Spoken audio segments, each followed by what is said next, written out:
It's only going to last for like 10 minutes. All right, welcome to the July 14th meeting of the Temple Board of Selectmen. Okay. First, let me just apologize for the temperature in the room. Our AC broke today, and unfortunately, bad timing. So we'll try to get us through all this and get you guys out to where it's cooler in the space. So we do have a significant, large audience today. We'll start with the Pledge of Allegiance. All rise. I pledge allegiance to the flag of the United States of America and to the republic for which it stands, one nation, under God, indivisible, with liberty and justice for all.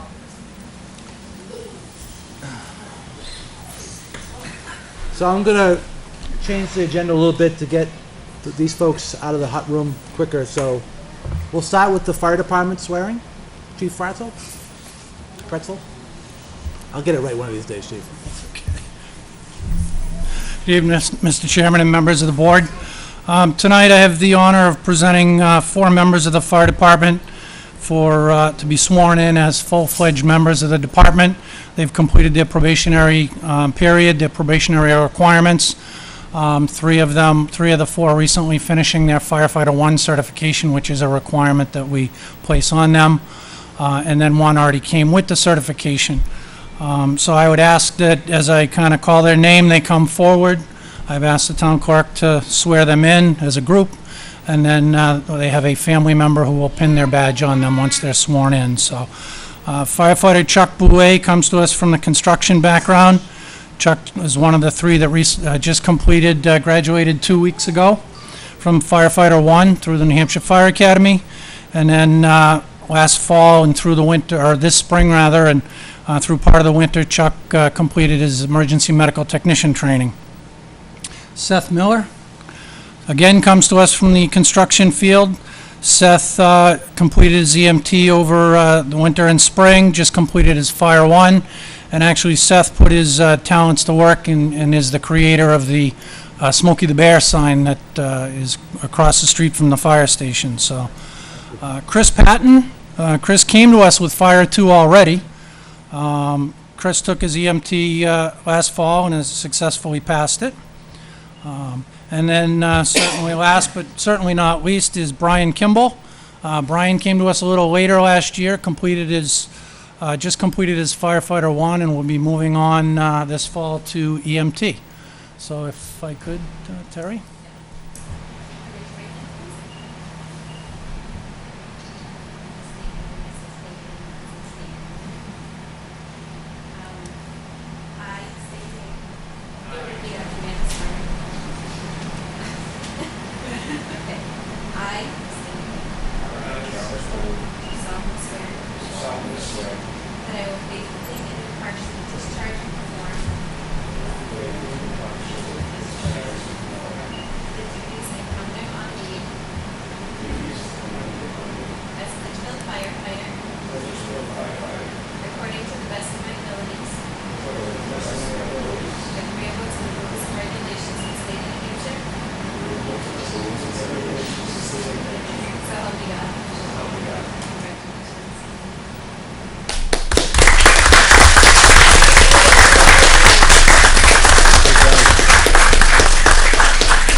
At this point, the best deputy I would come forward with their badges, and I would invite their family member who's going to pin the badge on them to come forward and pin their respective firefighter.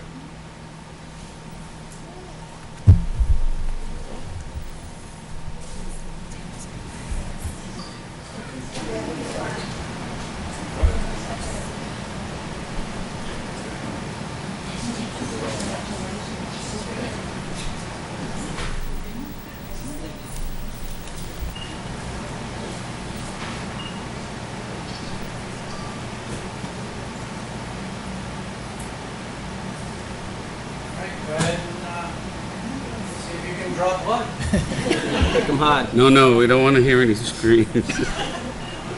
No workers' comp yet.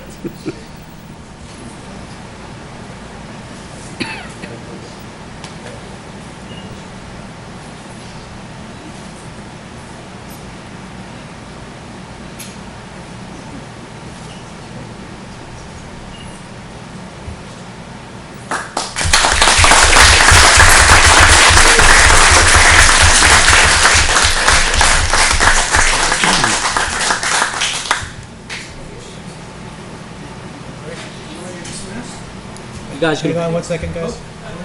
Selectman Bork asked to make a statement, so. I just wanted to let all you guys know, for you, those who don't know me, I'm part of the fire department, 2006. I just want everybody in this room and also the public to know what these guys have to go through. It's a lot of time away from their family, especially the guys who went through the academy.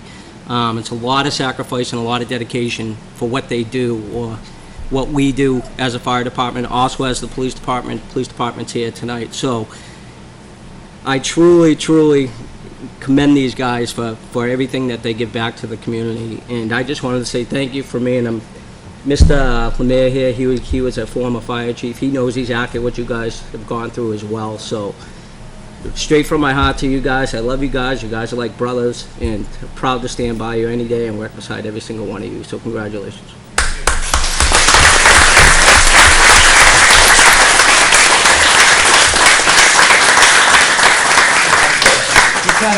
We're kind of stuck here, so I apologize. Congratulations. Thank you for service. Thank you. Congratulations.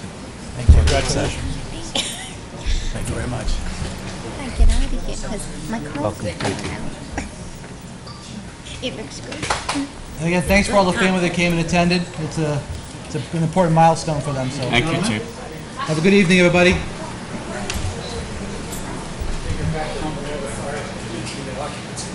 Yeah, okay. We had a fire watch, though, didn't we? That's right.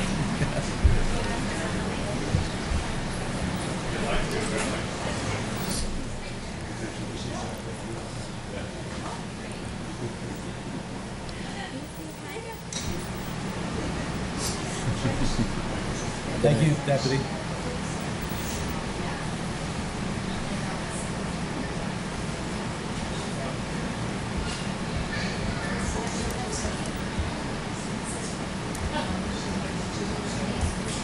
Chief? Sir. You're up next.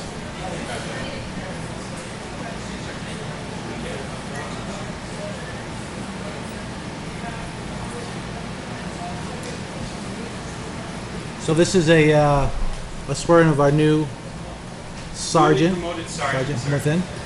Mr. Ben Sargent. Just waiting for some folks to file into the room. Family and members of the department. As you know, we had Sergeant Costa after went to state police. Okay.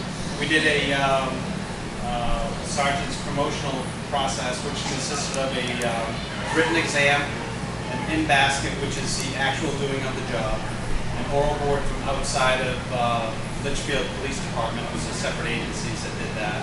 And then we had a chief's interview. And the candidate that came out number one was Ben Sargent. Raise your right hand.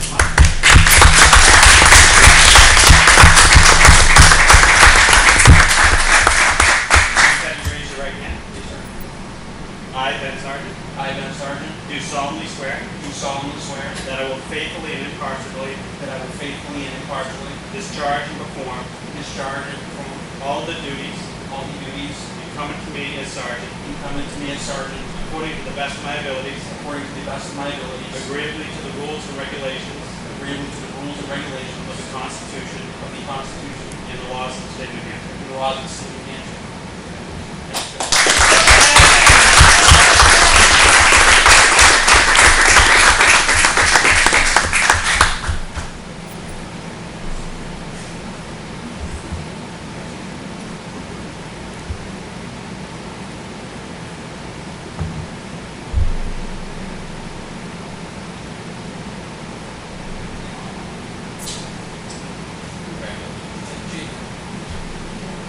Don't let the chief hold the baby. Appreciate it. Thank you very much. Congratulations. Thank you very much, sir. Appreciate it. So, thank you, sir. Sergeant, Appreciate it. Sergeant. Thank you very much. Thank you very much. Thank you very much. Right. Thank you. Grab a mic.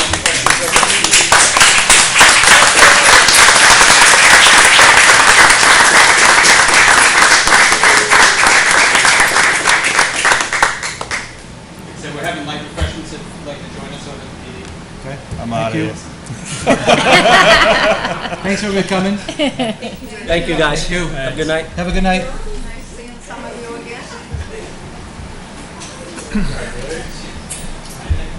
I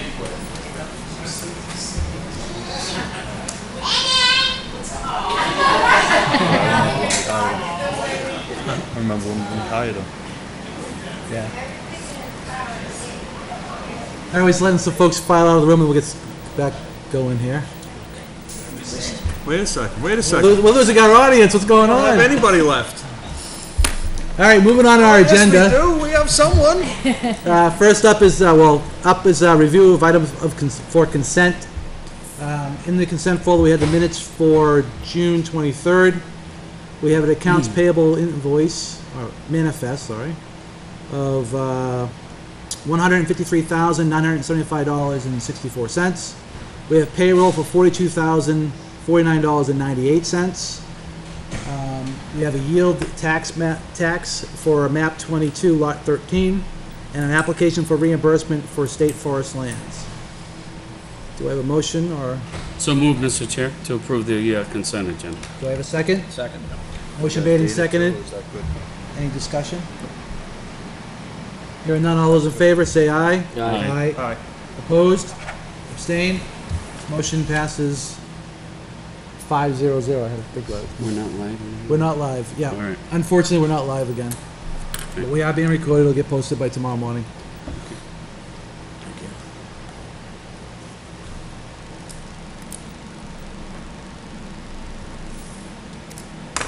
All right, next is, let's see, any other business? Anybody have anything they want to add to the agenda? Chairman, I'd like to add, we discussed this briefly at the last meeting, is the waiver of the penalties to be assessed on the property that was taken for deed. Yes, and we have an update for that too. And I believe Mr. Hope got something on that, and I was going to make a motion concerning that. Okay. Yeah, it's in the old business. I think it's tax deeded property is where it's going to fall under. Oh, is that what he's going to cover? Yeah, it talks about the waiver of that. Then I'll take and Okay. wait till then. All right, anything else? All right, hearing none, we'll move on to new business. Up on the new business is subject of fireworks. And let's see, the notes we have came from, we all received a letter from Bev Lamar. It went to all of us individually. I know I responded. I also learned that Frank had responded. I'm assuming you all saw it. But basically, the letter reads as this. It says, "Dear Sir, this email and attachments are being sent to my Litchfield Selectmen because I can't withstand one more July 4th or 5th of it as it was this year. That is defined by very loud fireworks exploding very close to our house for several hours by multiple neighbors. This tradition of backyard fireworks has grown in my neighborhood, and I see no other recourse than to try to challenge the legality of it. We've lived in our current home almost 17 years. Like most people, we have learned to endure loud dogs barking at early hours, waking us from sound sleep. We endure loud cars, trucks, motorcycles driving by at all hours, also waking us at times. We endure parties with loud music playing for hours, but to endure fireworks going off all around us, being set off by 4 different families, is beyond what is reasonable.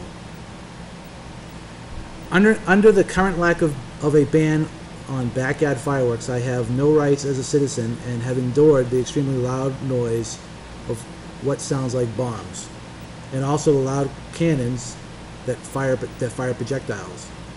I dread the week of July 4th every year because I know the days will include firecrackers going off at random, scaring myself, my cat, and the birds in the backyard.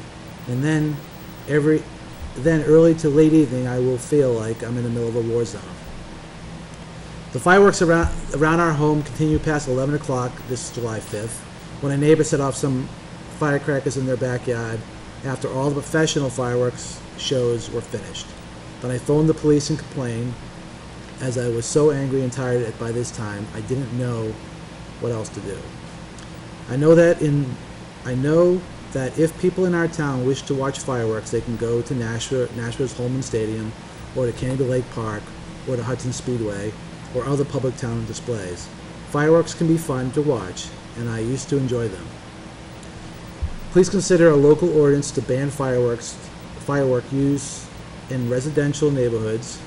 We should all have the right to enjoy a holiday, one where we can open our windows when the night air cools down, one where we don't have to turn the volume of our TV sets way up to try to block out the cannons going off, one where we don't have to comfort our pets as they hide under a bed for 8+ hours without coming out to eat, drink, or stretch. People who choose to use loud fireworks don't take into consideration people who are sensitive and or frightened by loud noises. People who are afraid of a possible fire from the sparks or the disturbance that harms the wildlife. I looked into the laws of the state where fireworks are banned in the neighborhoods and have attached a proposal. If there is going to be a meeting on this subject, I surely would like to attend. Thank you. Signed, Ms. Beverly Lamar. That's the letter we all received. I know, based on this letter, we did inquire, well, let me step back. Last year, we had a similar concern, and we discussed what can we do? And we talked about a noise ordinance, and at the time, we felt that the noise ordinance was sufficient, and we didn't make any adjustments. This year, when it came up, we forwarded the request to our council just to see what we can do from a local ban perspective, and they did come back and tell us that we could do a partial ban, meaning we could set hours of use. So that's where I'm at. Are you back? Oh, okay. I did. Okay, so I did invite her to attend the meeting as she suggested. I think you tried to reach out to her by phone. Well, I called her number and it rang what appeared to be a different number, but anyways, I sent her an email, asked her to call me, and she called me back on Saturday, or when was it? She called me back, and she sent me an email suggesting that she was going to let some folks know that we were going to talk about it tonight. Okay. And that some people may be coming to the meeting to have a discussion on it. And she also sent a suggestion which was in a WPS format, which I had to go through the internet to try and translate somehow because they don't do that much anymore. But what her suggestion was for doing something along the lines of having a lottery to be able to set off fireworks or something along that line. So I can send this along to the board if that's what you want, or go from there. But I'm pretty certain that a lottery would not necessarily be something that we as a town could run in order to set off fireworks. Man, I agree. It would have to be either an all or none or some other type of a change to the system. So I explained to her what I understood of the fireworks laws of the state and how they worked and how it worked as a town. And she thanked me for that and wanted to see what the board could do. Okay. So how does this board want to address it?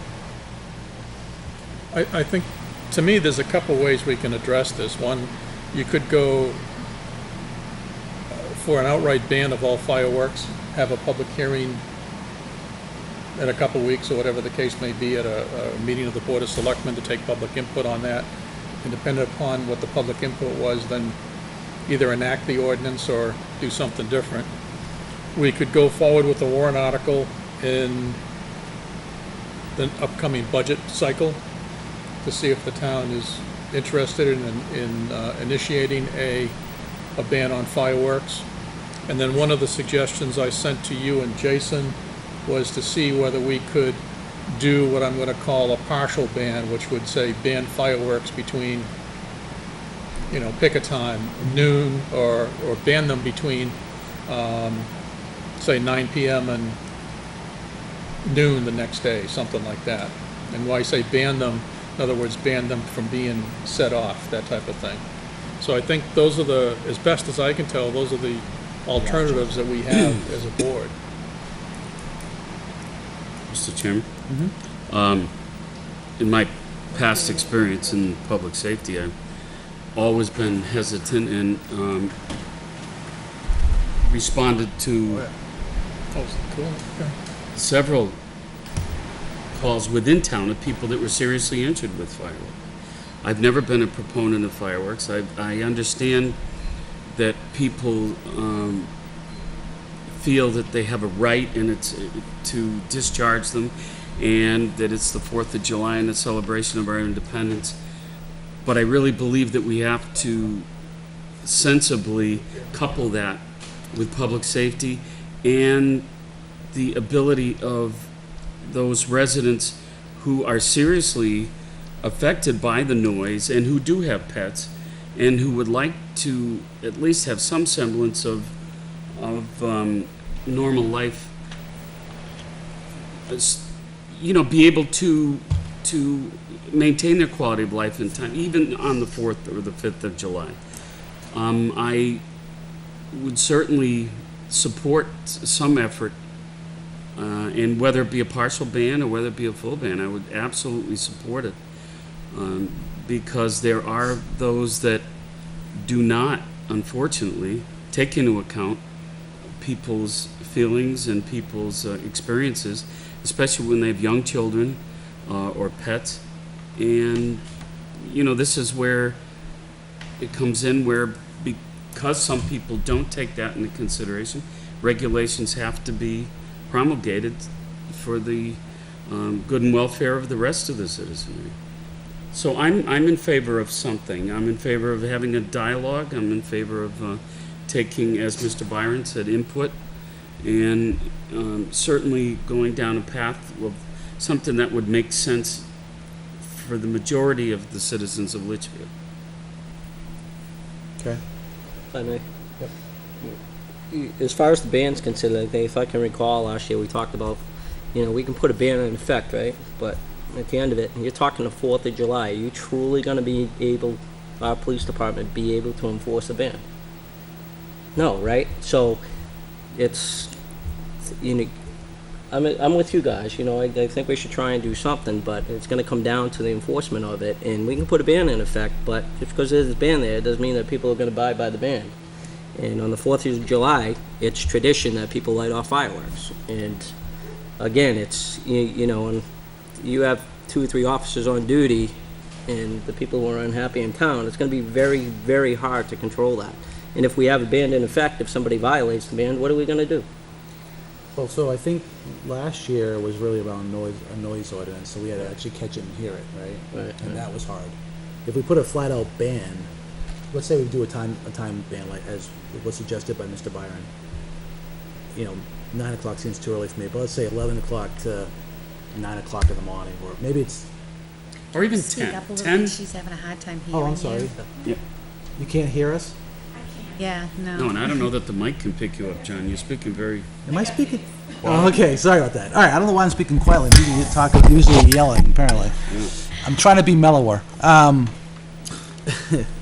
Anyway, I don't. A complete ban or a ban at time certain may be enforceable, because at that point, a neighbor could swear a complaint, right? There's a witness of the event versus the police department having to catch it, right, or see it, or actually hear it. So that's one option. I think that's an option we should entertain. A complete out ban, I'm not sure, as you said, I don't think we can manage a complete out ban.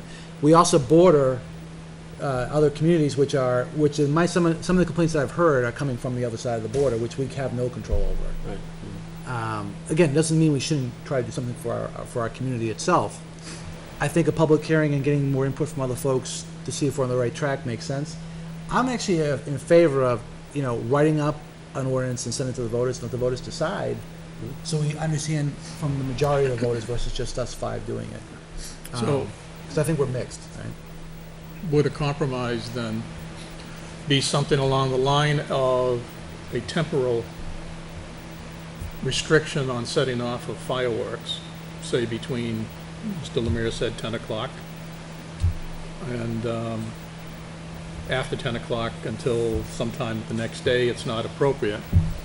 And then that we put it onto a warrant article for the upcoming, I think that's reasonable. I mean, that would be, to me, a way to try and address some of this. Right. The question, I mean, obviously, the problem is 10 o'clock the right time, right? Because 9 o'clock is just getting dark. If there are people doing it for the display aspect, not the noise, but the display, it's the dark thing. Why don't we solicit input from other communities, what they have? We have the municipal managers have a listserv, and they solicit information as to what other communities do. And at that point, at least we could find out if we're on the right track, because certainly communities of our size. I know Hudson bans them, outright ban. Yeah, but during the 4th of July, they're going off like crazy. Yeah, because you can enforce it, because, I mean, unless you're gonna triple the amount of guys that are on, I know. and then you have to come up with a penalty that's gonna be just. I mean, I've definitely partaken in my days of lighting off the fireworks, and if I have a big enough party, I'll buy them and do it. The guy at the end of my street does it, and huge display. Yeah. One street over, huge display. But I'm the guy that goes outside and And watches it. brings a couple of Frosties and Yeah. sits down and watches. I mean, And I think that's the problem, right? There are folks that enjoy it around them. It seems to be a reason. But if there's outright abuse, and if it's every weekend, maybe we need to kind of define something. well, it was funny because I was wondering where it was going to go, because I know around me, about 2 weeks, 3 weeks before the 4th of July, you can count every night on hearing at least bottle rockets or firecrackers or something. And I find it comical that somebody got like a package of bottle rockets and spent an hour setting one off at a time every 10 minutes. But I don't know. I also believe that we have a state that has a motto of live free or die, and to a certain extent, I go along with it. Certainly to some extent. To a certain extent, I go But along with it. but we're also infringing on others' rights if we allow that just to go unchecked. There are other people who feel infringed upon, and we need to respond to them too. I'm open for having an open meeting. Yeah, absolutely. Getting the I dialogue. think that'd be a great idea. And as much as I'm for them, there's also a time that they shouldn't be allowed. And whether we come up with 10 or 11 o'clock at night, I mean, I think by 10 o'clock you still have plenty of time to get them done and see them, you know what I mean? But, So, I mean, yeah, I've seen them at midnight go off and thought to myself, wow, there's somebody that just doesn't even care. Why don't, as Mr. Byron suggests, why don't we have the public Yeah. input, seek the input of the public, and then make a temporary or an interim decision on our part until we go to town meeting, where we would present a formal request. so if we have a public forum, which I agree, we should do that. But my guess will be the folks that will come will be the ones that have a concern. Right. In the negative, and the people who are doing it as a casual thing won't even know what's going on. We advertise it, and it's up to, what are you gonna do? You can't, it's No, up that's to them true. to come. I'm just saying, if 20 people come in and say we want a full out town ban, it's 20%, 20 people representative of the 8,000 who live in this town. But the thing is, everyone has the opportunity to come in. You're not going to have full representation You're no not matter gonna what you do. have it. You've got, you That's why offer it, That's why they pay us the big bucks. yeah. Yeah. You offer it, you accept the input of those that have come. And we'll do that. We'll end up doing, okay, I agree. My idea was to send it out to the voters vote on the vote during vote. Doesn't Well, address we it do today. both. Well, I think we're gonna have to do both, right? We do both. Looking, Mim, you wanna come up and talk? Not really, but she's gonna. Just state your name and address, and I just want to Diane reference. Sherman, Pilgrim Drive, Litchfield. So she has provided us a log of events in her neighborhood, and I'm going through real brief, and there is some wacky times it's occurring during the day and stuff, but for the most part, it looks like it's happening prior to 10 p.m. There's a couple of odd ones there where it's a lot later. You know, it's not just the 4th of July, though. Yeah, no, It's I've seen all that, too. year, every holiday, even when the Red Sox won. Yeah, but the Red Sox won. And the Patriots won, and the Bruins won, yeah, I know. I think it's, I mean, I fully agree that we have, we've received several complaints, and it's all over the town. It's not in one area. There's a cluster of it, but it's scattered throughout the town. Any ordinance we have to be able to enforce it. That's a challenge for us in general. If we try to do it as a noise-based one, if we do a ban, if we can do it. So I'm all for putting on the docket a public hearing. We'll get it advertised. We'll social media it. We'll 4-1 reverse dial it. Folks who are for and against a firework ban in town come. We probably shouldn't do it here, but I'm guessing that would bring more people out. But then again, I'm hopeful, right? So we can do that. The question is, when can we do it? Look at our schedule. August is not going to work. Why is that? Because I think we're only going to meet once in August. We're only meeting once? I think so. I have to look at the schedule again. Maybe we are meeting twice, actually. Don't we usually only meet once in August? Yeah, I thought we always meet once. Well, anyway, all right, we'll figure it out. Website was twice. Yeah, I know it has twice, because that's our normal schedule, but I thought we dropped one in August because of vacations and stuff. But that doesn't matter. We'll figure out around it, because maybe it's not going to be Monday night. Maybe we advertise this another night to get more people out. Okay. Is there anything you else want to add? You know, it's harmful to people, but it's also harmful to the animals in the wild. They have no warning. They have keen sense of hearing that can be damaged. You know, I'd like to preserve the nature of this town, which is why I moved here. So just on their behalf, too, who, you know, they can't speak. And there are a lot of nesting birds at this time of year. And No, we're going to have a discussion about it and bring some folks in, and let's see where the community goes. So, See what we can do. when's Jason back? This Monday. So I can work with him to try to find The a date for it. 21st? Yeah, he's back in the office on 21st. So I'll work with him to get something scheduled, either based on our regular days, or I'll solicit you guys of what your availabilities are too.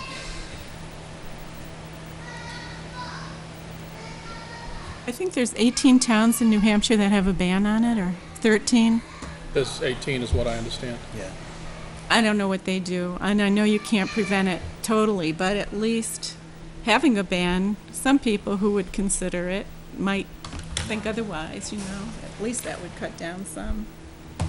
Well, I think what the direction we're headed in is that we do a ban between certain hours until we get to the election season, where we go through the budgets and all of that type of stuff, and then put forward to the voters a request, you want an outright ban in the town, and let the voters decide. And, I mean, if your, yeah, that's true. If your property is damaged by somebody who's setting it off, you don't really have any protection whatsoever. You know, if there's well, you damages. could of course take somebody to court. But what will you get for it if everything's ruined that you've, you know, had a whole lifetime, you know? You mean like your property catching on fire, that kind of thing? Yeah, that, or you're, you know, Yeah. physically damaged. Okay. So that's what we're going to do. We're going to hold a public meeting. As Mr. Byron said, probably do a partial ban initially and then go to the voters for maybe a full one, depending on what the outcome of the public hearing goes. All right. Thank you for coming, though. Appreciate it. Have a good night. Could we keep this, right? Yeah. Okay.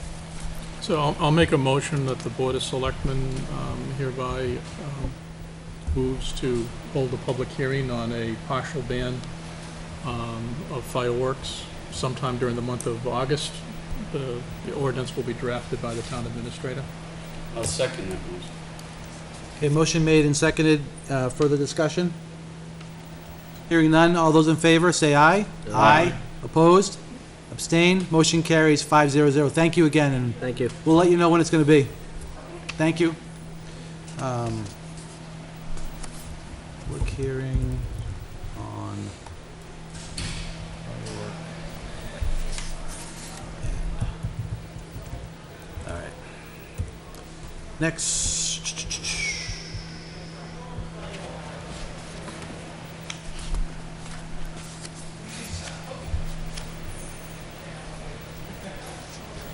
next up is Capital Improvement Committee. So, I owe you guys an update where we're at here.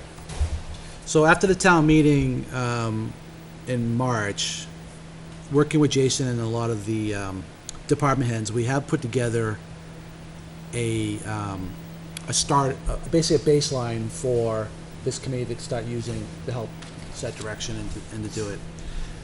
We've been soliciting for volunteers for the committee since then. We've only gotten 3 folks who have stepped forward. There is a planned meeting the week of the 21st. Of those 3, which one of the reasons why when this came up as a perfect timing, I'd like to understand what we think the work product coming out of the committee is going to be, clearly. I'm not sure I have a complete handle of it yet, because a lot of the work that I envisioned was the work that's been done already by our town staff, trying to set forth, sort of a capital plan on looking out 5-10 years out. What are the kind of things we see coming on the road around equipment replacement and facility replacement, just technology changes and so on and so forth.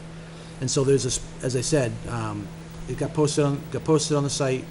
I know you're all looking at it now. That's one aspect. This is data that we'll use in the committee, clearly, to get to understand what the numbers will be. But assuming the 3 folks agree to sign on after we have that meeting, what is the task? What are we going to be delivering back to the Board of Selectmen and or the Planning Board from a CIP perspective to help them? I mean, I think it's mainly reference for them and input for them, but Well, your impact fees will be based off of this, essentially. it should be, yes. You need to come forward with a 6-year capital plan as to what it's gonna take to set this town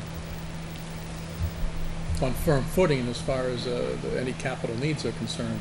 That could include fire equipment, that could include highway equipment. Yep. New buildings, and that also includes schools. It's not just town, it's schools. And that has to be all considered. Schools, recreation facilities, all of that type of stuff have to be put into it. And once that's put in place, then what should end up happening is that should be used as the basis for selecting what are the appropriate capital needs that should have, for example, impact fees collected on them, that type of thing. Okay. Shouldn't it be a basis of the yearly budget also? Yeah.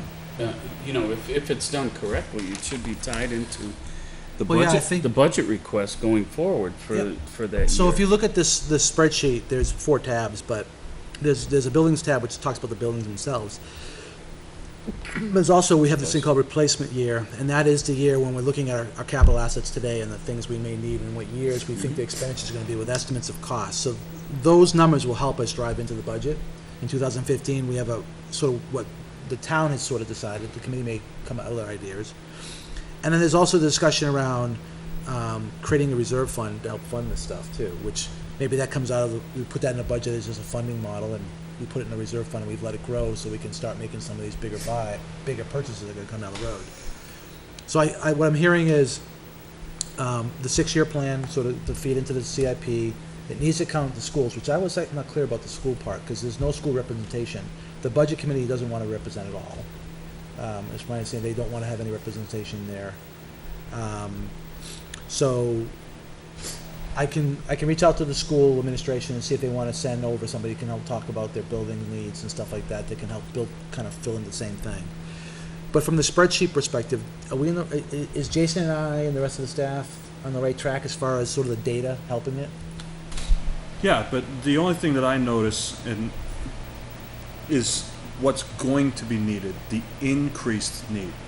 Okay, so over time, you may say within 5 years, like I'm noticing you have the dates here for when it was put in service, but I'm not able to slide the whole thing, so I can't see if we have other columns for Yeah, so I don't know, projected end date. you're talking about, which tab are you in? I'm just in, The first You, tab? you can't slide the stuff in. right. Yeah, you have to open it up, actually. If you click the open it up, you should be able to see it. It may just because you're on the iPad. I can slide it, I'm not opening it. But my point is that you got to make sure that you have your end date, your replacement year, okay? And then when it goes out of life, kind of thing where it's supposed to be. if this is done in real detail and is really planned out right, when the time comes between, what you do is you're supposed to use your impact fees, which we no longer collect at this time, do we? We're still collecting taxes. Oh, okay.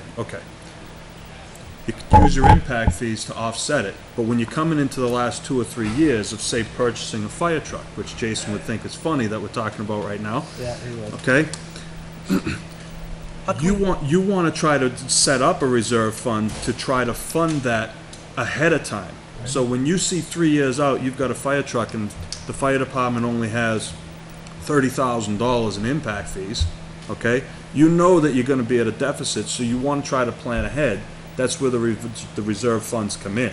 So that way there, you're not going to the voters saying, hey, we need 300 grand.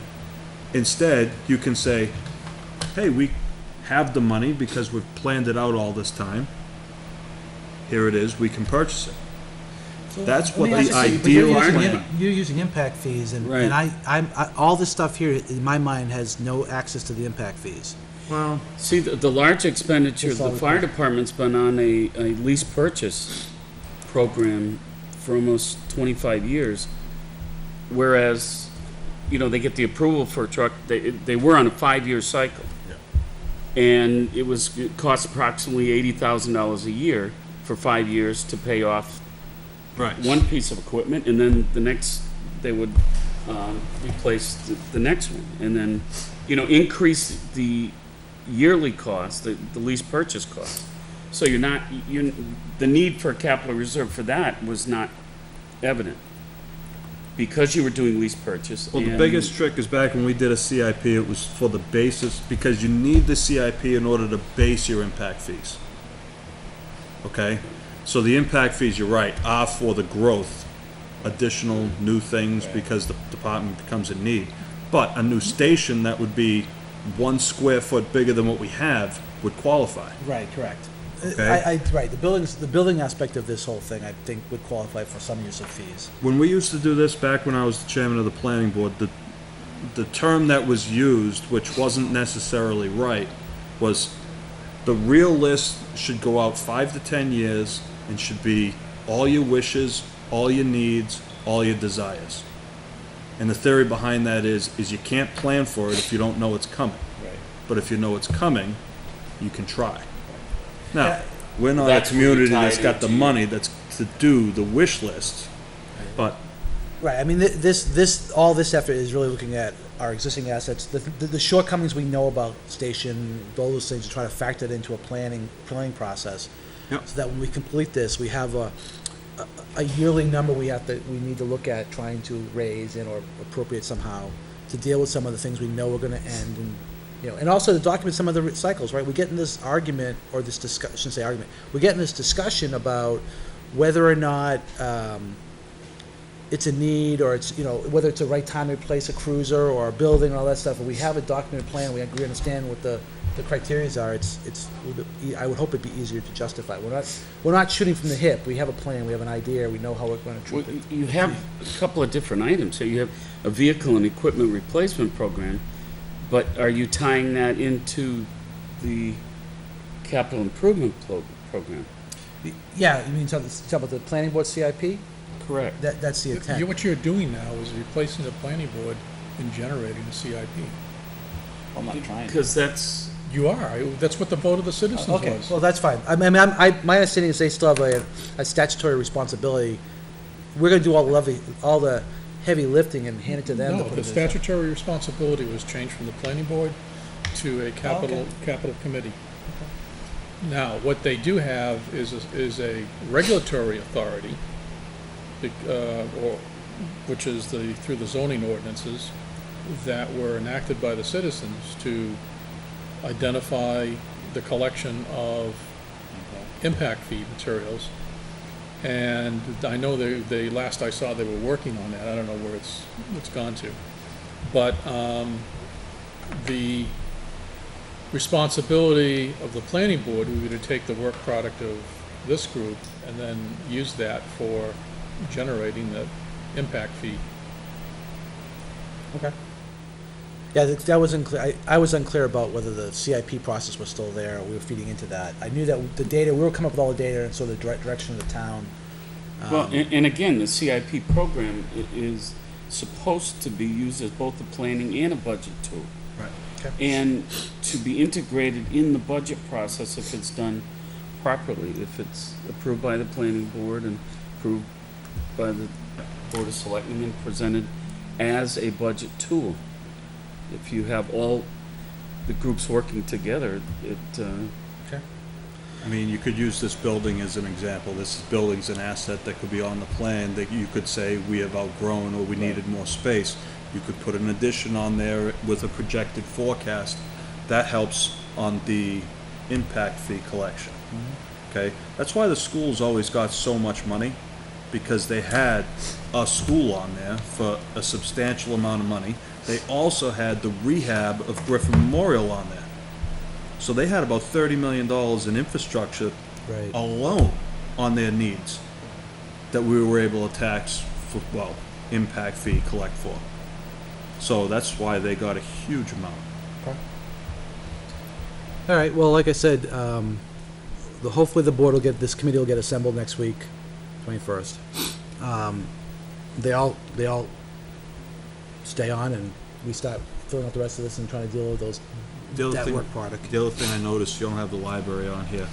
We're trying to get that from them. Because there is a fee for them as well. We're trying to get that. Yeah, we have some more work here, so this, like I said, most of this work was done by the town, the town head, department heads, and Jason, and to sort of him and I trying to come up with how can we present the data, how do we look at it, how do we get a picture of what we have today and what we think it's going to be from a needs perspective, just dealing with our capital assets today, and the knowns like the station issues and stuff like that. So, okay. I will. At the next meeting, at our next meeting, I'll report how the stand-up happened, and I'll potentially be reaching out to folks for some more help as far as clearing the role. But I'll begin to drive it with Jason's help. Anything else on this topic? And I may tap you because I got a little more, probably a little legal questions. So I may reach out to you later. All right. Moving on. It's past 6:30. I'm going to open the floor for public input. Is there any public that'd like to speak to the board or have a comment? Please approach. Hearing none, we had a big crowd in the very beginning, but everybody's left, so I'm going to close public input at 6:48. Next up is NHMA reference default budget. I was going to talk about this in the budget committee update, but there was an inquiry that was sent by a budget member on behalf of the budget committee to NHMA to talk about default budget use for paying a non-appropriation lease or leases in general. I think you all saw the original question in correspondence, but the basic response was that right in response to the inquiry, attached a 2006 decision from the New Hampshire Supreme Court in the matter of Sullivan versus Town of Hampton Board of Selectmen, which answers the inquiry. As the court makes clear, when you are dealing with management of the default budget, there is no focus on the individual lines in a budget. You shut it off. The governing body has the authority to transfer funds between purposes in order to continue to provide ongoing public services. In your situation, the last approved operating budget certainly contains funding for public purpose of providing police services. These vehicles are part of an ongoing public service, and the protection for the voters is that the governing body must continue to manage all public services within the bottom line of the notice default budget. Sincerely, Mr. Citizen, staff attorney. So at the end of the day, Can't get any clearer than that. yeah, this has been forwarded to the budget committee. I haven't seen any feedback back. I'm not sure if you have, Frank. So None at all. at this point, the conversation around leases, whether we can or can't, and all this other stuff, in my mind is done. It's a mood issue, It's case a good issue. We're closed. moving forward. Right. And I'll cover some things in the budget committee update because I think we need to talk about those, but we'll take it up then. All right, moving on. Agricultural Commission. Mr. Byron, I believe, asked to have this added to the agenda. Would you like to update the board? Well, Fill us in on the topic? one of the things that the state laws allow you to do is to institute an agricultural commission. And for many, many years, we've all talked how important the farms are in terms of our ability to maintain them, encourage them, and everything else. And that would be the purpose of an agricultural commission. And they would become involved in activities that would be related to the farms and be able to provide input back to planning board, board of selectmen, whomever was needed. It was an idea that maybe we want to consider for warrant article this coming fall. If people think it's worthwhile doing, that's fine. If they don't, that's fine as well. But it is allowed under state law, and you can put together an agricultural commission with, I think, 3 to 5 or something like that. I forget what it is. And they would be able to try and work with the farms to see what we could do and what would be the issues, that type of stuff. Help make them successful. Okay. Any thoughts, questions? I mean, if it's gonna be a warrant, we certainly need to take it up during the budget process. Oh, Jason wanted to put it on here because he wanted people to think about it, that was all. Yeah. I agree with it. I think it's a good, No, I do too. with the amount of agricultural land we have. Agreed. Sometimes people get a little touchy about telling them what they can do with their property. Well, that wouldn't be an agricultural commission wouldn't be able to have that authority. There's a whole series of what their duties are and responsibilities under the RSA. It's more protective than, Okay. So I'll let Jason know to put it up on the in the budget process as far as a possible warrant.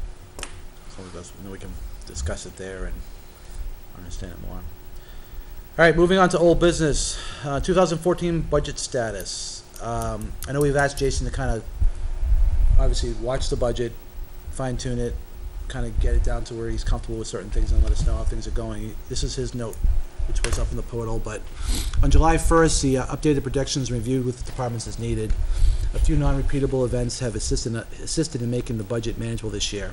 As everybody knows, we're at the fall and things have been tight, but these events he's going to talk about are allowing us to sort of proceed unimpacted a little bit.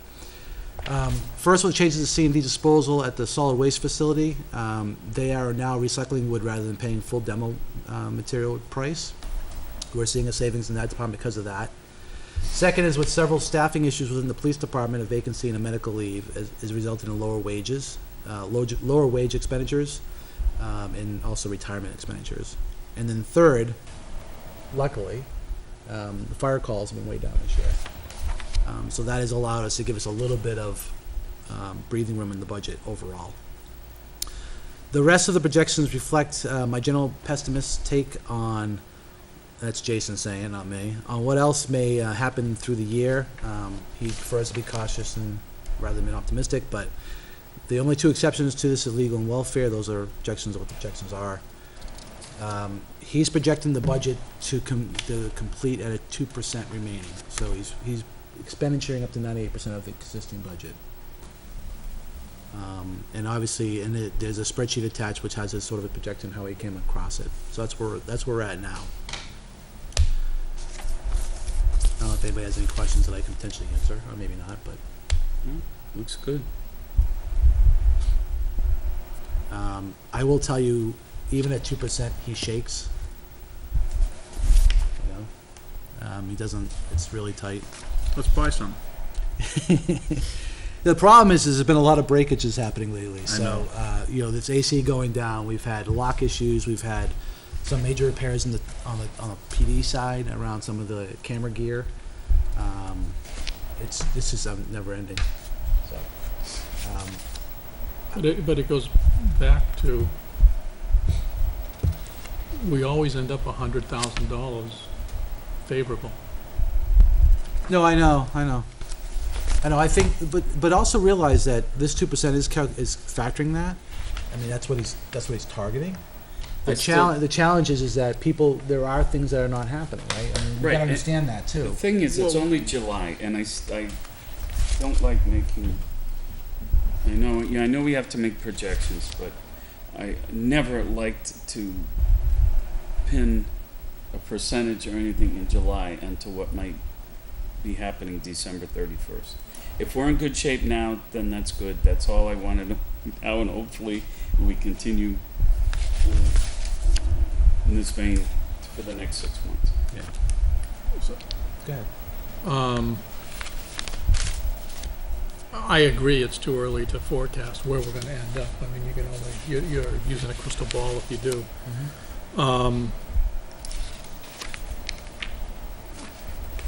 But, so be it. Yeah. You know, I expect we'll end up favorable by 100,000 and probably some more. What I did wanna do is ask the question, what is it we're not doing? What is it we're not doing? We've delayed, I think the issue is really not that we're not doing, we've delayed a lot of stuff, so, I'd have to go look at his projections, but I think there are, we held off hiring a new police officer, replaced the one that left. We did internal, we still have an open vacancy, that's being delayed. We have not been filling dispatch, for example, with overtime coverage, we've been letting it go to the sheriff's department, so those are things we haven't done. In We the have a high- lower labor cost because of a lower pay grade, entrance grade, Right. which certainly helps. But I guess my point was, is everything's getting done. Yeah, I mean, if we're you, doing it different ways, but everything's getting well, done. remember, there was a bunch of things we took off the budget because we couldn't afford it at all, that's not even factored into this budget, that didn't get done. And that's that list, and I have to go dig it up, but the list that he provided us of things that that he's holding off to 2015 that were supposed to be in the 14 budget. And maybe by the end of the year, we take a look at some of those items, like we usually do anyway in November, right? Yeah. And Yeah. if we have a favorable balance, maybe some of the absolutely essential items we certainly could probably do. Yeah, and I think last year we didn't have $100,000 left. We actually spent right down to You're Yeah, we 71. spent down to. but we didn't come right. We had our normal run rate, our normal expenditures, and the gotcha things that happened consumed that default budget beyond what we thought. Because we were saying $100,000 left in the budget, and I think the end was less than 20,000. No, I can remember us talking numbers of 40 to 60,000, if I remember correctly. But I think the final audit, which we'll know, I thought I saw somewhere was like $20,000 worth in the bank as far as the appropriation goes. I agree with you, and maybe that's where we ended up, yes. But I think that we decided to go down to that level. Well, this board made no actions, any pulling, any spent. Well, we pulled up probably a few things. No, not a lot. I thought we spent and pulled in about 40 to 60,000. But it doesn't matter, Yeah, we're debating Well, this. everything's preliminary right now. It's It's just July. Again, the budget's okay. We're working well within the spaces. There are events that have occurred that have helped us, and there are events that occur that haven't helped us. There's some transitional things going on at the highway department around the contractors and equipment gear and all that. Obviously, highway's a little bit over budget in certain areas. So, all right. So we'll move on from that if there's no other questions. Tax deed property. So, in the property that we took in over a tax deed, there was a question that was raised at the last meeting about waiving the 15% penalty fee. I believe Mr. Byron. Mr. Frank. Mr. Byron brought it up and made a motion. At that point, we were asked to hold off because we weren't sure that we legally could do it. Yes, you can. We wanted to double check. If I remember, this board decided. We do it routinely. Yeah, this board asked to get it double checked, and so it did. So the question was raised.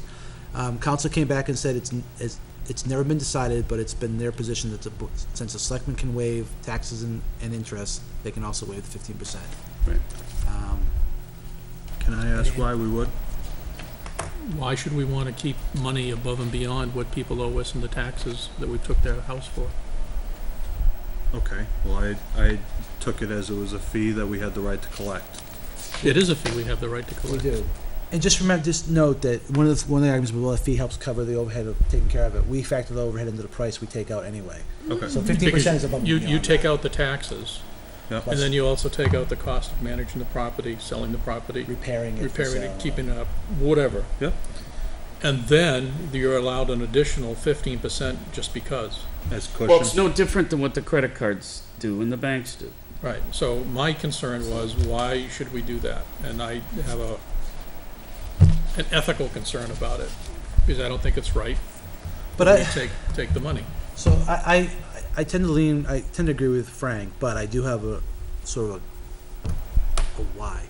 So for many, this was in past due for quite a long time. Our department heads in the clerk's office spent hours upon hours trying to get them to at least pay something. So we're not factoring that into any of the capture back. So granted, these are employees who are here for the 8 hours and it doesn't really matter, but we went through a lot of pain to try to get them to stay current. It's also an incentive for them to pay. I mean, it's like any other fee. If you don't put when you have a deadline, if you don't put a penalty, then some people will not pay. So I mean, I think it's only, but I see what you're saying, Mr. Byron. I certainly can't disagree with your line of thinking as long as the town is recouping their costs. But I certainly wouldn't agree with the blanket dismissal of all of those fees. I think this should be taken on a case-by-case basis. I'm not saying Yeah, that he we was would just- do it, I'm only talking this one particular case. Okay. And I also would be against it if we were not recouping the cost of managing this property and everything else that's associated with it. Now, I understand that there's in the past been angst and whatever in order to get people to pay their property taxes, but that's part of what the job is of being tax collector and everything else. So I am not of the opinion that we're taking any loss financially for the citizens' money of the town by waiving the 15,000. Therefore, I will make a motion that the Board of Selectmen waive the 15%, I'm sorry, not 15,000, the 15% penalty on the deeded property. I'll second. Motion made by Mr. Byron, seconded by Mr. Bork. Further discussion? All those in favor say aye. Aye. Opposed? Abstained? Motion carries 5-0-0. Okay. Moving right along. And the cost, by the way, of that 15%, if I recollect correctly, would be, what, almost 50 to 60,000 at the estimated value of the property?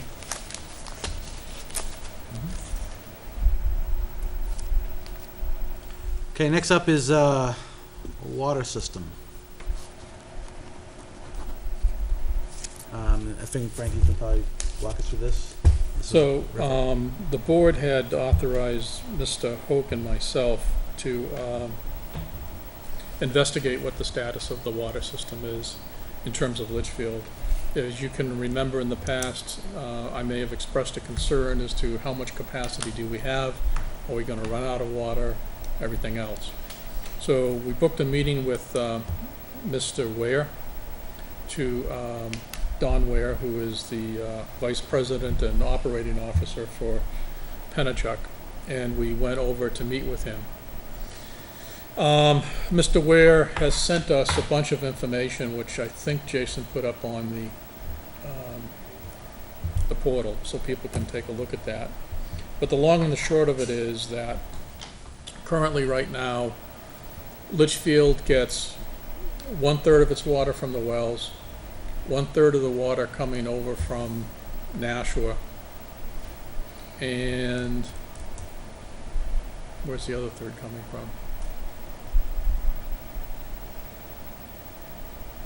I think the other third goes to Hudson. So the basic math on the whole thing adds up. Right now, according to Don Ware, we have approximately double the capacity that we need right now to supply the town with water. What they are looking at is that 1/3 of the water that comes over from Nashua into Hudson is expensive water. So one of the things that they are looking at is the possibility of drilling under the Merrimack River and bringing water directly over from the Pennachuck facility underground and up into the Annandale Estates. And then that would feed the whole Pennachuck system in the town.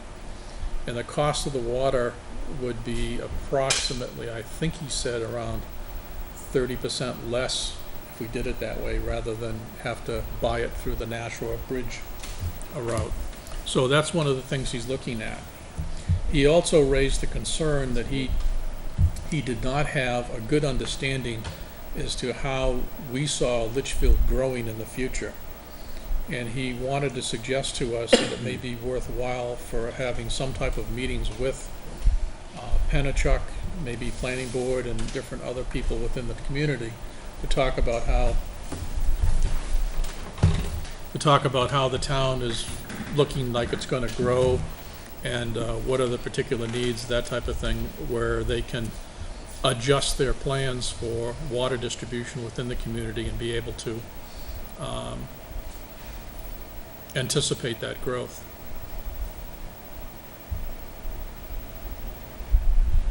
Okay. So the only is the only action out of this is to get together as a sort of help understand that. Right, and it's a matter of who do we want to get together to talk on that and to go through it and everything else. Does it make sense for the planning board to be involved in that? I would think so, because the planning board should have build-out analysis and everything.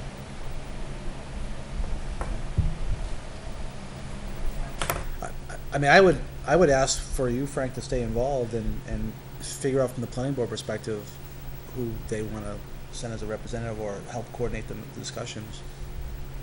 Is that something, Kevin, you can talk to the Yeah. planning board about? I can talk The meeting to them tomorrow about night, right? Yeah.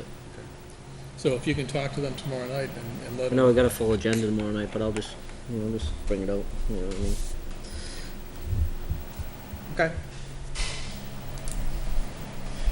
All right, let's, I'll make a note to revisit this back at the end of August to see if we got any progress on it, or at least get a person assigned. All right.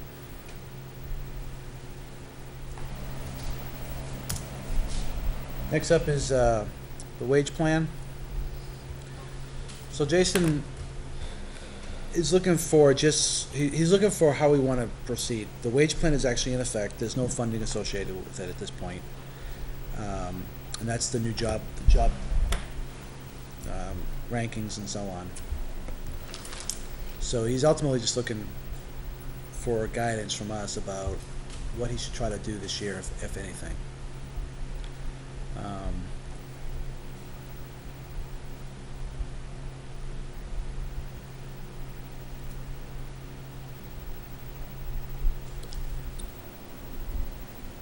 And so what he's highlighting is the mid-July, which would be the longevity piece of it, which is a cost of $6,300, rounded up.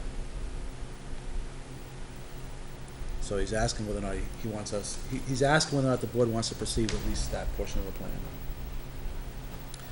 Now, the folks that are impacted by that piece of the plan are the ones that are at the top of the old past steps. They've not received any increases or any changes, at least from my understanding.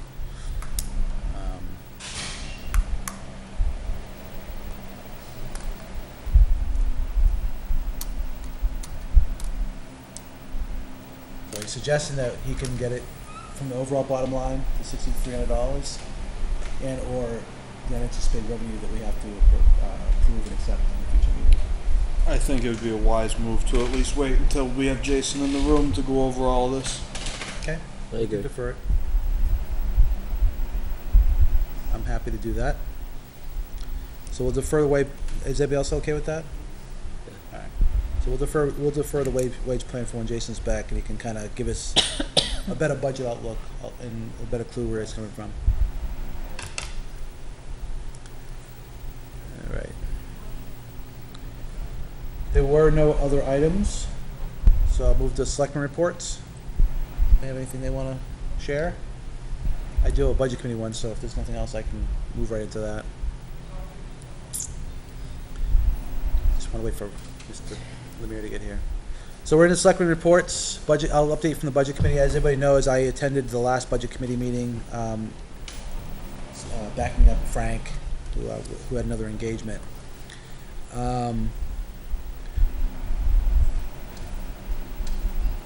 Let's just, I don't, in reviewing, I sat in that meeting thinking everything went okay and, whatever. I watched the meeting twice and just realized that,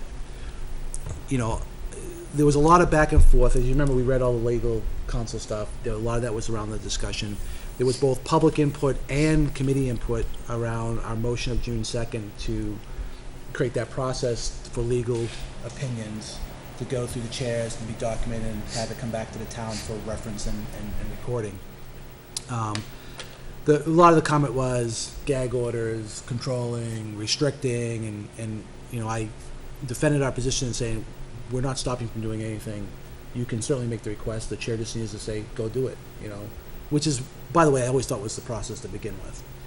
I certainly referenced some past reference to NHMA,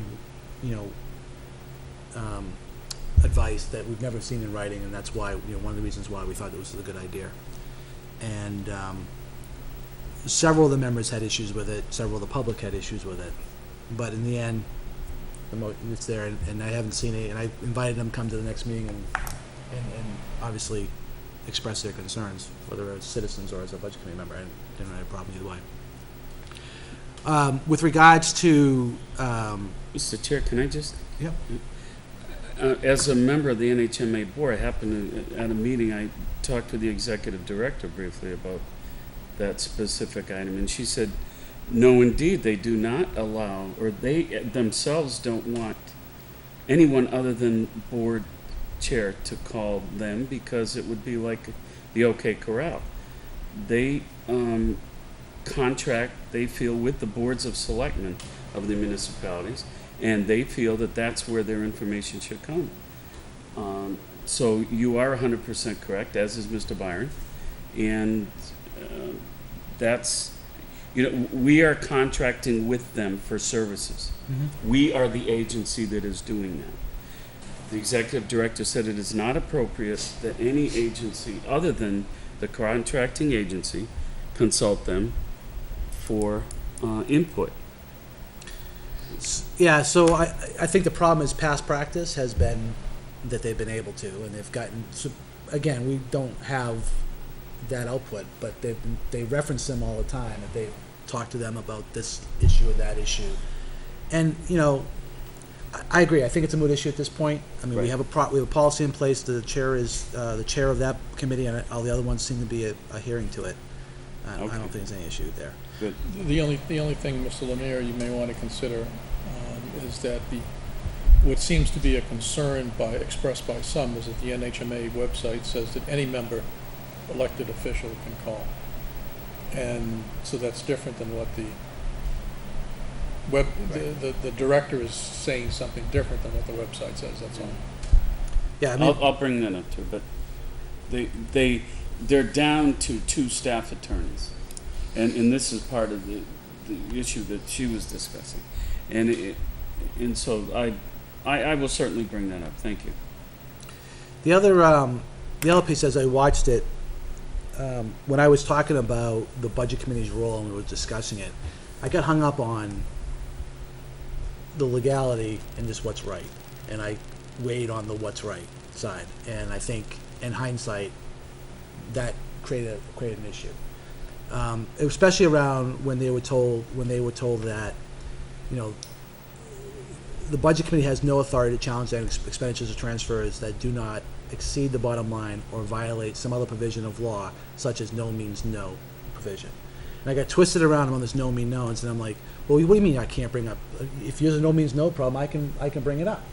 And I got into this what's right for the community. I'm an elected official, and I'm here to represent the community. And if I see something wrong, I'm going to bring it up. And I got into the thing. Well, yeah, you can, but what the issue was is not as a budget committee member. They can certainly bring it to us and come in public forum and not be a budget committee and as a public committee, knowing what's going on because they're involved. But I did not clarify that. I actually got myself swung around with it too, going, oh yeah, that makes sense. It didn't make sense when I read it 3-4 times. I went back and read the law again and going, okay, that's what it does say. In hindsight, I'm not a lawyer, and I've said that during that whole meeting. I said, I'm not a lawyer. You're asking the wrong person the question. you're challenging what council has said, what NHMA has said, and, you know, that's their opinion, and that's what the Board of Selectmen agrees with and is proceeding with. So, anyway, the next meeting obviously is July 24th. Hopefully Frank will be there. Oh, I was going to ask. I will not be, I will be on vacation. So, a couple other things came up too. They have actually made a request that the town no longer provide them weekly expense reports, and that we provide them a special once a month, on the first business day of every month, report. Well, that's reasonable. It's reasonable, but the second half is probably not. And the second half was they would like to see it in Excel format. Now, we all say in this day and age, why not, right? Our system does not generate an Excel spreadsheet. It generates a PDF report. Jason has in the past, back in 2012, helped them build a spreadsheet they use in their budgeting process by pulling a bunch of data and massaging it and putting it into a spreadsheet format, which created a lot of hours of work for him to do. It's not something that's reproducible. It's something that they're asking for, and our systems don't do it, so I don't know how we can accommodate that. Is there any way there's no way just to generate it off the system? It only generates in PDF? Yeah. And a reform side. And I'll double check with Jason again. He told me that, you know, what I've seen it is just PDF to straight on standard reports. Now, you could take this, I think what he did is he took a PDF and brought it into a converted it to see, you know, he did all this massaging and then had to do a lot of correction. And I would prefer not to have the town staff do that. It's just a lot of work. Now, what he's doing this for is he's putting this into a spreadsheet to look at our spend rate. So, you know, our monthly, you know, because our week over week, there's always lag and there's this kind of thing. So when you look at one report, there's a booking, but it doesn't show as an expenditure. There's all this questionable things why he's wondering it. So just so that I can understand, I read the same email. Yeah. Are we going to have to change our reporting periods to do this? Because the first of the month may not fall upon a Friday, which is generally when Well, they're asking reports are for it to be generated. the first business day of every month. So the way I see it happening is that Terry, who runs the reports for us, would have to go in on the first business day as a task. She said she had her last report was that first, so he'd be running, and it's going to be year to date too, I think, is what he's looking for. So beginning of the year to that day as a special report. That part's not a big deal, I don't think. Well, it's not a big deal to generate the report as of a certain period. I guess my question is, I'm sure, looking for that to be put into a spreadsheet format. And that's what he's doing with it, yeah. He's backing it into a spreadsheet. That is a different issue. Well, I you know, and I guess I asked the question is, I don't understand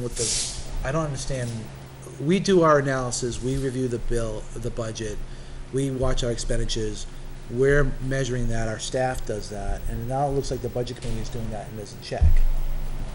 Well, And I don't have a problem giving him the data if he wants the data. It's just, if it's gonna cost the town and the taxpayers a significant amount of money to generate a report, it just doesn't make sense. It doesn't make sense. Right, and Now, I agree with him from a perspective of, do we really need to have a report generated every week? Right, I agree with that. Well, our You can do it department heads use it every week to watch their budget. So, See, we do once a month, and I'm not that that's the right way to do No, it. I know. I'm just saying I believe most of the reporting is once a month, and Correct me if I'm wrong, it's just send. no, it is, and they could take them It off is. the weekly one and just send them the monthly one. I don't think that's gonna be a problem at all. It's the spreadsheet one we can't do. It's a spreadsheet that's used, Yeah. really. So I have no objections to if they want on the I first. mean, if you don't business day- want it every week and it comes in your email box, delete it. right. Well, I think ultimately he's looking for that report to be, I have to double check it again, but I think he's looking for that report to be beginning of the year to current first day. So I just want to be clear, though, with the board, that if we provide those reports that are initiated the first day of every month, what we're going to have is a difference between the budget committee and the Board of Selectmen, unless we all change over to the first of the month reporting, in terms of what's the month-by-month spending and everything else. My concern is I think we need to maintain our system the way we have it. They can take the information, use it how they see fit, but their statutory responsibility is to promulgate a budget for the ensuing year. I don't know that and I know that responsibility well. I don't know that we should be changing any of our systems to accommodate a week-by-week or month-by-month tracking. Our reports allow that to happen anyway. We have the schedules. I think that we provide the information that is necessary in the format that our system produces. No, the only point I made, Selectman Lemire, what was trying to make was that if they're gonna start accounting however they want to, and for whatever reason they want to, and they have the right to do whatever they want in terms of accounting. If we are on a different reporting basis than them, we're gonna have chaos. Right. Well, I think we still manage the town very differently than they do anyway. The Well, they town, don't manage the town. but what I mean, looking at expenses, this is what I'm confused by. Is I don't understand the value of it, but I do and I don't. But I think our department, and we can solicit the department heads now, and we can go back and say, do you want it weekly or not? I review it weekly, and I'm looking for trends. I'm looking for what the expenditures were that week. That's how I don't. Week for week, I talk to the department heads. I see different things. I see the big expenditures, and I ask questions. If it's a month out, I may not even notice it. You know what I mean? So I prefer the weekly report. And if I don't want to read it, I just delete it. No, I agree with you. I just want to make sure that we all recognize what it means. I don't think that this town should change its reporting frequency. If he wants a report on the first of the month, that's fine. If it's just as Steve described it, a matter of pushing a button on a computer and it pops out, I don't care. Push the button all you want. Yeah. Right. Okay, my only point is that, when he sits there, or somebody sits there and says, the Board of Selectmen spent $10,000, and the Board of Selectmen say, no, in this period we only spent $5,000.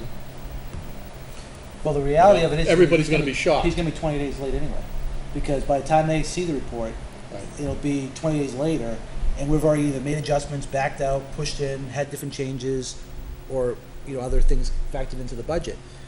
The town is administrating the budget on a daily basis, right? We have our accounts payable process and weekly. So, like I said, the report, I don't care. If they want the report on the first, and they only want one copy, that's a process, not a big deal to push the button, as Steven said. But the generating an Excel based, although it's noted here that it was not much of an effort, I beg to differ, because it was a lot of effort. We just didn't tell them what kind of effort. If it's not We were much trying of to be an helpful. effort, why can't they just do it themselves with Well- the data provided? Take the data and they can overlay it in their systems. I mean, if it's that simple, Right. let them do it. Well, and I think he's asking because he wants to simplify it. Our system does not generate an Excel report. Right, and I That's my- think that's a simple answer. And that's my understanding. And I'll double check that again because I asked initially. If it's readily available, no Yeah, problem, I but it mean, is. if it's, Okay. And like I said, my comment back to Jason was, see what happens when you try a little extra help, and now they believe it's an easy task, and it's not. And that's what he said. Well, It you just wasn't have to an easy task. explain it to them. Yeah, and we It can do isn't, that. so. I would, though, like to pursue the issue of, do we need weekly, or should we back off to every 2 weeks or something different? And checking with the department heads, maybe, get a feel for what their thoughts are. That's what I was thinking. Yeah, I certainly I can share the comments with Jason and say, and ask him to kind of put the feeler out to the major departments and see if I just know that most of the departments look at that on a weekly basis, for several reasons. I mean, in the IT side, I get a detailed report, so I can make sure the charges go the right way, right? Because it is what it is. But I'm with Steve, if you don't want to see it, You hit don't the wanna see it, delete delete button. it. I don't think. I like that. I'm honestly, I mean, I'm not supportive to once a month for us. I think Well, if it's lined up with our meeting, then maybe that's what you do. Right. But My only point in going to a different periodicity is how much expense do we have of generating that? Because it is the inputting and everything else. And, That's still there, right? The report generation is nothing, and it's really an email that gets sent out. There's no printing, there's no labor oh, involved. I know there's no printing or whatever, but There's no real labor. Because I don't think we'd ask our accounts receivable and payable to delay to do it once a month, because we also pay cycle issues too, right? So they're going to still process stuff weekly. No, it's only the report. Right? The report's You- you- there's no change in the processing. I don't think there should be. No.